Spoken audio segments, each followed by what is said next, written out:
এ এক উদ্যম ও সংগ্রামের কাহিনী। খুব সাধারণ খাবার খেয়েই জাতির জন্য আন্তর্জাতিক ময়দানে দৌড়ের স্বপ্ন দেখছেন পুরুলিয়ার মেয়ে উজ্জ্বলা রাজওয়ার।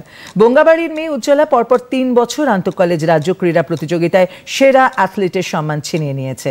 নিস্তারিণী কলেজের ছাত্রী উজ্জ্বলা দারিদ্র্যকে সঙ্গে নিয়ে পড়াশোনার পাশাপাশি বঙ্গাবাড়ির এফ একাডেমিতে কয়েক বছর ধরে খেলাধুলোর অনুশীলন করছেন।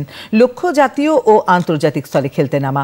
উচ্চশিক্ষার উচ্চাকাঙ্ক্ষা থাকলেও আর্থিক প্রতিবন্ধকতা বাধা হয়ে দাঁড়িয়েছে। তবে টানা ৩ বছর সেরা হওয়ার প্রাপ্তি তাকে অনেক কিছু ভুলতেও সাহায্য করেছে। আপাতত আরও সাফল্যের লক্ষ্যে খেলার মাঠে ছুটে চলেছেন উজ্জ্বলা রাজওয়ার। তার প্রশিক্ষক অনন্ত মাহাতো কঠোর পরিশ্রম করছেন।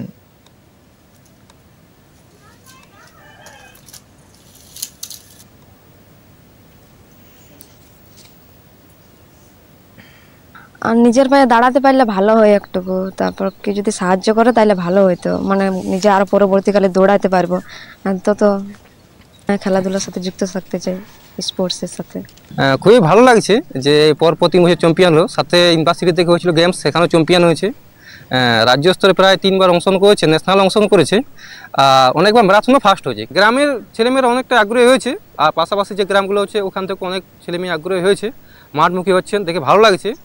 তো আমাদের প্রচুর মাঠের সমস্যা, তো আমাদের নির্দিষ্ট কোনো মাঠ নেই, সেই নিয়েও কথাবার্তা চলছে। আমাদের যদি মাঠ ভালো হয়, পরিকাঠামো ভালো হয়, পুরুলিয়া থেকে আবার ন্যাশনালের সুযোগ পাক, ন্যাশনালের পদক পাক, এটাই চাই। পুরুলিয়ার ছেলেমেয়েরা এগিয়ে আসুক, পুরুলিয়ার জয় হোক, ফাইট ফর পুরুলিয়া।